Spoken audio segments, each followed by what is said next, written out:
तुम हमेशा के लिए यहाँ रहने वाले नहीं हो। तुम्हारा जीवन बहुत सीमित है।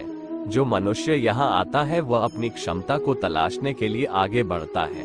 ये गलत नहीं है अगर तुम निस्वार्थ भाव से अपनी गति करते हो। स्वभाव के द्वारा निर्धारित कर्तव्य का पालन करने से कोई पाप नहीं होता है। हम वास्तव में कभी दुनिया का सामना करते ही नहीं हैं। यहाँ रहकर हम जो भी अनुभव करते हैं वे हमारी इंद्रियां हैं। तुम केवल अपने कर्म पर नियंत्रण कर सकते हैं। तुम्हारे कर्म के परिणाम का तुम दावा नहीं कर सकते। हारने का डर, असफलता का भय, कर्मों के साथ भावना जोड़ना सफलता की सबसे बड़ी बाधा है। ये विचार मन को अस्थिर कर आपकी क्षमता को लुटता है।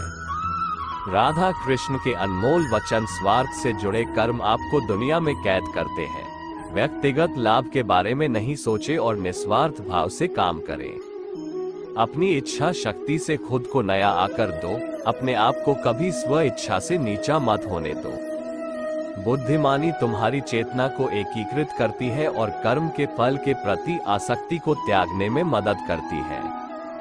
दूसरों के सुख दुख पर कोई यदि इस प्रकार प्रतिक्रिया देता है जैसे वे उसके अपने हैं, तो उस व्यक्ति को सच्चा आध्यात्मिक मान सकते हैं। मैं हर समय से यहाँ पर था।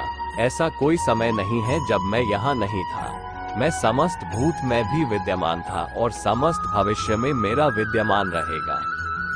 दुनिया का सबसे बड़ा पापी अगर समर्पण के साथ मेरी सच्ची उपासना करे तो मैं उसको भी शुद्ध कर देता हूँ। वे लोग जो केवल कर्म के फल की इच्छा से प्रेरित होते हैं, वे अक्सर दुखी रहते हैं। जब किसी की चेतना एक हो जाती है तो उसकी सारी व्यर्थ चिंताएं पीछे छूट जाती है। फिर उसको किसी वजह की चिंता नहीं होती है। चाहे चीजें अच्छी हो या बुरी, वह सदा एक सा रहता है।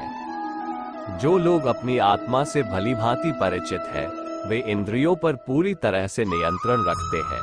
अपने भूत की घटनाओं पर चिंतित होना व्यर्थ है। तुम ना तो अपने भूत को बदल सकते हो, ना अपने भविष्य की कल्पना कर सकते हो।